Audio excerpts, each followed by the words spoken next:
So Debbie Joy is my sister. We were, I guess, in college. She was volunteering at this assessment center for abused and neglected children in the United States. And she always told me that I should help, and I thought I was too busy to help. She ended up getting leukemia whenever I was 19 and she was 20, and she passed 5 days after we found out her diagnosis. After she died, all the things that she had told me, I was processing them, and I thought, well, you don't have to wait till you have time. You can just make time because you make it be a priority. So I started volunteering with kids then in the States.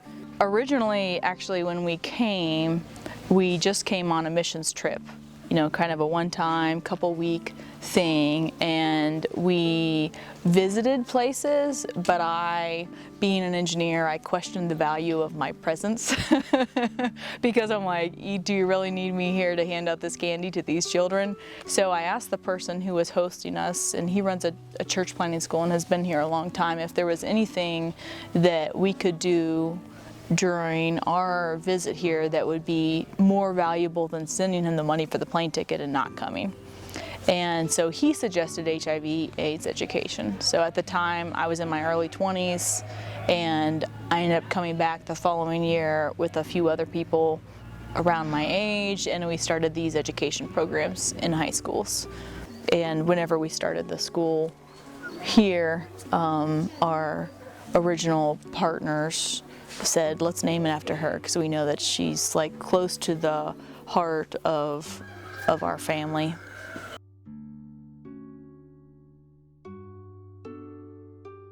What's your vision?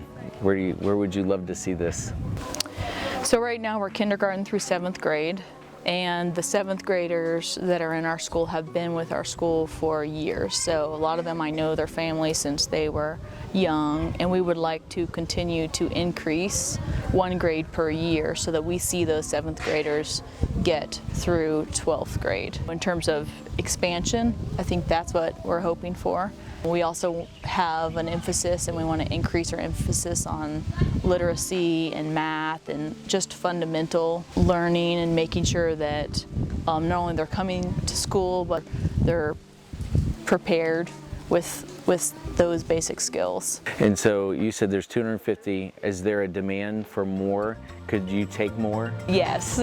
I mean, there's a couple hundred extra kids came out to school this year hoping to have a space, and we had to turn them away. The caretakers of the children, whether it be an aunt or some of them have parents they live with, some of them have grandparents they live with, the caretakers have actually requested that we have classes for them to learn to read also, which would be awesome, because when you think about it, some of your child's learning comes from school, but whenever they come home with their papers before bedtime, you read with them, you look at their stuff, you're encouraging them, and people taking care of them at home to be getting on board with their education more than just sending them to school, but actually understanding it and going through things with them. I think it would really help both the students and the parents.